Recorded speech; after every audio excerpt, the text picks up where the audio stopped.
World's best law of attraction money and success coach అయిన ప్రముఖ షేక్ అన్వర్ గారిచే జూన్ 1 హైదరాబాద్ లో జరిగే one day magic of law of attraction and millionaire mind workshop కి register చేసుకోండి. Welcome to Suman TV. నేను మీ సుమన్ టీవీ నాగ్.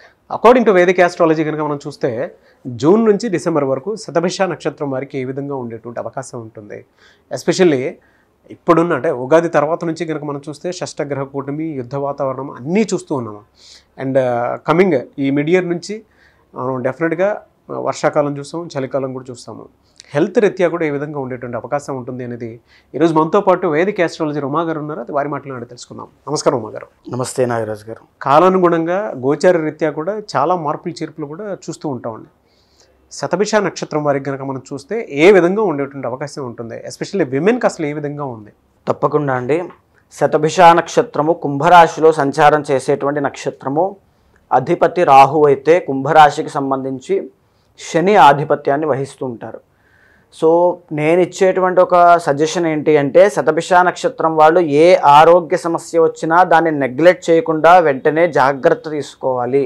శని రాహు కంజంక్షన్ కాంబినేషన్ ఉంటేనే కొద్దిగా ఇబ్బంది అనేటువంటిది ఉంటుంది. సో ఏ ఆరోగ్య సమస్యనా నెగ్లెక్ట్ చేయొద్దు.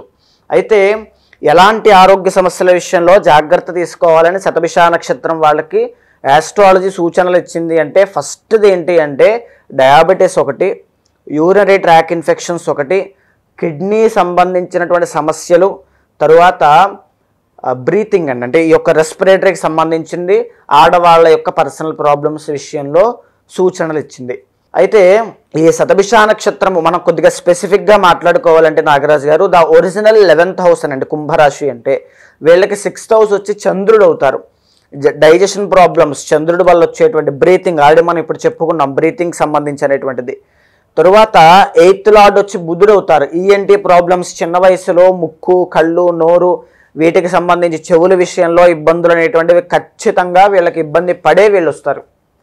అయితే దీంతో పాటుగా నరములకు సంబంధించి జాగ్రత్తగా ఉండాలి. అదేవిధంగా 12th లార్డ్ శని అవుతారు. దీని మూలం ఆల్రెడీ డయాబెటీస్ చెప్పుకున్నాము. అండ్ వెన్నుపూస అనేటువంటి విషయంలో వాతానికి సంబంధించి, అర్థరైటిస్ సంబంధించి అన్ని విషయాల్లోనూ జాగ్రత్తగా ఉండాలి.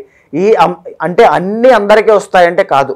వాళ్ళ యొక్క పర్సనల్ చార్ట్ ఆధారంగా, లగ్నము ఆధారంగా, మన లగ్నం కోసం కూడా స్పెషల్గా చెప్పుకున్నామండి. ఆ లగ్నము ఆధారంగా ఆ కొన్ని ఖచ్చితంగా వస్తాయి. సో కొంతమందికి పర్సనల్ చార్ట్ బాగుంటే రాకపోవచ్చు కూడా, మీ జీవన శైలి అలవాట్లు బాగున్నప్పుడు. సో వాటిని ఎలా తగ్గించుకోనే అంశం పక్కన పెడితే, ఇప్పుడు ఆస్ట్రాలజీ పరంగా మనం ఉన్నటువంటి ఆరోగ్య సమస్యలు 5గా విభజించి చూసుకున్నామండి. అందులో మొట్టమొదటిది దోషజ రోగములు అని మనం చెప్పొచ్చు.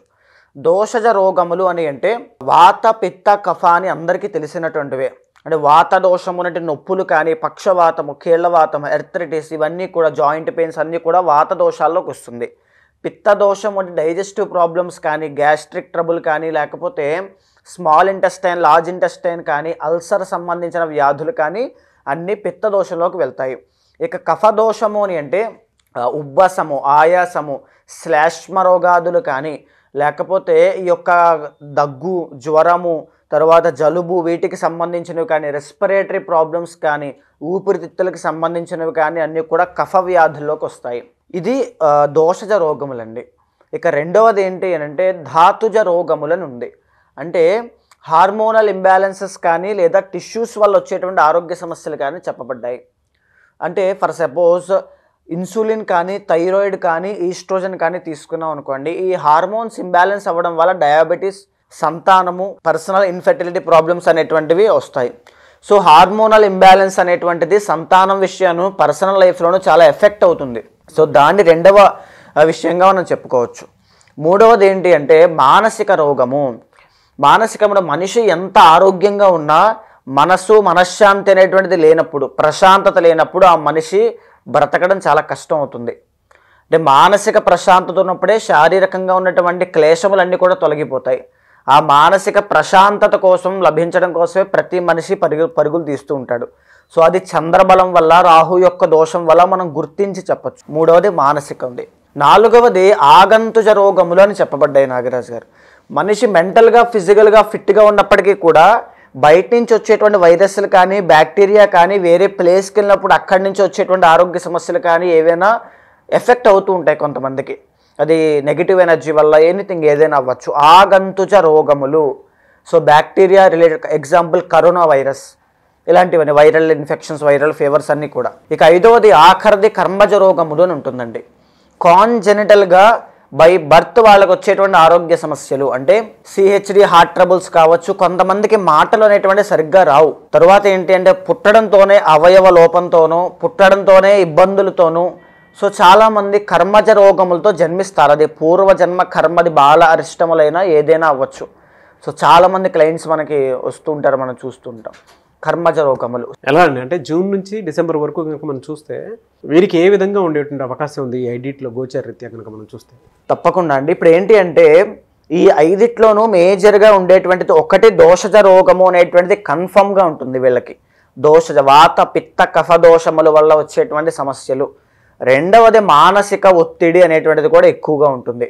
ఎందుకు అంటే 6th లార్డ్ చంద్రుడు అవుతారు. అంటే ఆ కోపము వల్ల, లేకపోతే ఆవేశంలో తీసుకునే నిర్ణయాల వల్ల, ఇంట్లో ఉండేటువంటి శత్రువుల వల్ల, బంధువులే శత్రువులు అవ్వడం, బంధువుల వల్లే నష్టపోవడం లాంటివి జరగడం వల్ల, తల్లికి జరిగిన అన్యాయం వల్ల వీళ్ళకి జీవితంలో మానసిక ప్రశాంతత అనేటువంటిది ఉండదు శతభిష నక్షత్రం వాళ్ళకి. సో మేజర్గా ఈ దోషజ అండ్ మానసిక ఈ 2 విషయాల్లోనూ వీళ్ళు చాలా జాగ్రత్తగా ఉండాలి. మేజర్గా దోషజ రోగములు తగ్గాలి అంటే ఏం చేయాలి అంటే ప్రతి శనివారము కూడా శనికి ఆరాధన చేయడము, లేదా ప్రతి మంగళవారము ఆంజనేయ స్వామి యొక్క ఆరాధన. ఆరోగ్య సమస్యలు తీవ్రంగా ఉన్నప్పుడు చేయాల్సిన పని ఏమిటి అంటే ఆంజనేయ స్వామి యొక్క ఆరాధన ఎక్కువగా చేసిన, హనుమాన్ చాలీసా పారాయణ కావచ్చు, ఏవైనా చేసినా, అండ్ ఏదైతే మానసిక ఒత్తిళ్ళు ఉన్నాయో అది పోవాలి అంటే ప్రతి సోమవారము శివాలయానికి వెళ్ళి అభిషేకం చేయించిన, పంచాక్షరి మంత్రాన్ని, శివుడి యొక్క పంచాక్షరి మంత్రాన్ని ధ్యానం చేసిన అద్భుతమైన ఫలితాలు ఉంటాయి. కానీ ఇప్పుడు జరిగేటువంటి పరిస్థితులు చూస్తే కుంభరాశి వాళ్ళకి 2వ స్థానంలో శని భగవానుడు, అంటే ఆల్మోస్ట్ లాస్ట్ ఫేజ్ ఆఫ్ ఏలినాటి శని వల్ల వచ్చేటువంటి సమస్యలు, కాళ్ళకి సంబంధించిన ఆరోగ్య సమస్యలు వస్తున్నా, గురుబలం అనేటువంటిది పెరగడం వల్ల కాస్త ఫైనాన్షియల్ గ్రోత్ అనేటువంటిది కనబడుతోంది. అంటే ఫైనాన్షియల్గానే కాదు, అంటే పరిస్థితులన్నీ, ప్రకృతి, యూనివర్స్ బ్లెస్సింగ్స్ అన్నీ కూడా కొద్దిగా వీళ్ళకి ఇప్పుడు అనుకూలంగా ఉన్నాయి. సో దీని మూలాన ఏంటి అంటే వీళ్ళకి ప్రస్తుతం కొంచెం గ్రో అయ్యేటువంటి పీరియడ్. కానీ శని యొక్క దోషం పోవడానికి దానికోసం మాత్రము వెంకటేశ్వర స్వామిని, ఇందాక నేను చెప్పిన ఆంజనేయ స్వామి ఆరాధన చేసుకోండి. సో ఈ ప్రస్తుతం టైం మీకు చాలా బాగుంది. శని దోషం తప్పితే చాలా బాగుంది. మీ పర్సనల్ చార్ట్ చూసుకుని హెల్త్ ఇష్యూస్ కోసమే ఈ వీడియో చూస్తున్న వాళ్ళైతే పర్సనల్ చార్ట్ చూసుకుని ఖచ్చితంగా శాంతి పరిహారములు ఆచరించండి. ఈ టైంలో ఖచ్చితంగా సిద్ధిస్తాయి. ఇమీడియట్గా మీకు ఆ రిజల్ట్స్ అనేవి కనబడతాయి. మంత్ర జపము, ధ్యానము. సో మీరు వస్తే అది ఏం చేయాలి ఏంటనేది నేను వివరంగా చెప్తాను. ఎలా సార్ అంటే జనరల్గా మీరు చెప్పిన దాని ప్రకారము ప్రస్తుతం సీజన్ బట్టి కూడా ఈ విధంగా ఉంటుంది అని చెప్పడానికి కూడా చాలా కారణాలు కనిపిస్తున్నాయి మనకి. గోచార రీత్యానే ఇలా ఉంది అని అంటే పర్సనల్ చాట్ ప్రకారం కనుక మనం చూసుకుంటే డెఫినెట్గా కొన్ని మార్పులు చేపులు ఉంటాయి. అంటే యాస్టేజ్ ఇదే అని కాకుండా కూడా కొంతమందికి ఈ విధంగా ఉండేటువంటి అవకాశం ఉంటుంది అని అనుకుంటారు. మీ దగ్గర అపాయింట్మెంట్ తీసుకోవాలంటే ప్రాసెస్ ఏంటండి? తప్పకుండా అండి. ఎందుకు అంటే మనం మాట్లాడేటువంటిది గోచార అంశము. సో పర్సనల్ చార్ట్ అనేటువంటిది చాలా బలమైనది. అక్కడ కనుక మీకు కర్మ ఫలితం అనేటువంటిది ఉంటే, అంటే కర్మయోగం అనేటువంటిది ఉంటే, అనుభవించేటువంటి కష్టం ఏదైనా ఉంటే ఖచ్చితంగా 6th, 8th, 12th అండ్ లగ్న బలం ద్వారా ఆరోగ్య సమస్యలు మనం సూచన చేయొచ్చు. ఒకవేళ కొంతమందికి ఆ పర్టిక్యులర్ దశ దాటిన తరువాత ఆరోగ్య సమస్యలు అన్నీ తగ్గిపోతాయి. సో అది తెలియక చాలామంది భయపడిపోయి ఏదో అయిపోతుంది లైఫ్లో భయపడుతూ ఉంటారు. అలాంటిది ఇబ్బంది ఏమీ లేకుండా, అలాంటి ఇబ్బందులు పడేటువంటి ఎవరైనా ఉంటే ఖచ్చితంగా మీకు కింద కనిపించే నెంబర్కి కాల్ చేస్తే మా వాళ్ళు మీకు పూర్తి వివరాలు అందిస్తారు. మీ పర్సనల్ చార్ట్ చూసిన తర్వాత ఏదైతే ఆరోగ్య సమస్య మిమ్మల్ని ఇబ్బంది పెడుతోందో దానికి తగినటువంటి శాంతి పూజలు కానీ, కొంతమందికి మంత్ర జపం ద్వారా, కొంతమందికి ధ్యానం ద్వారా, కొంతమందికి తీర్థక్షేత్ర దర్శనం ద్వారా తగ్గిపోయే ఆరోగ్య సమస్యలు ఉంటాయి.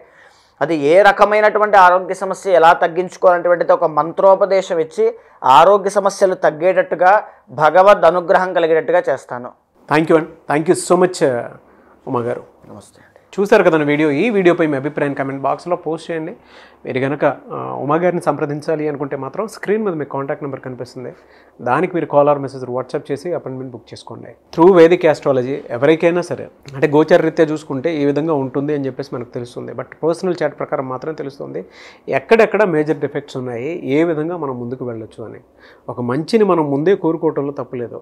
లేదు అని అంటే కొన్నిసార్లు మనకి ఏం జరుగుతుందో అనేటువంటి విషయం మనకు ఆ యాంగ్జైటీ నుంచి బయటపడాలి అన్నా, లేదా వేదిక్ యాస్ట్రాలజీ ప్రకారం లేదు మన డేట్ ఆఫ్ బర్త్ ప్రకారం కనుక మనం చూసుకుంటే కొన్నిసార్లు తెలియకుండానే ఏ విధంగా లైఫ్ వెళ్తుంది, మనకి ఏదైతే బాగుంటుంది అనుకున్నటువంటి ఆలోచన మీకు గనక ఉంటే, అంటే ఇలా ఉంటే బాగుంటుంది, ఒక మంచి చేసుకుందాం అనుకున్నటువంటి ఆలోచన ఉంటే మాత్రం డెఫినెట్గా స్క్రీన్ మీద ఉమా గారి కాంటాక్ట్ నెంబర్ కనిపిస్తుంది. కాల్ ఆర్ మెసేజ్ వాట్సాప్ చేసి అపాయింట్మెంట్ బుక్ చేసుకోండి. ఈ వీడియో లైక్ చేయండి, షేర్ మాత్రం తప్పకుండా చేయండి. ఇలాంటి మరిన్ని వీడియోస్ కోసం మా ఛానల్ ఫాలో అవ్వండి. Thank you.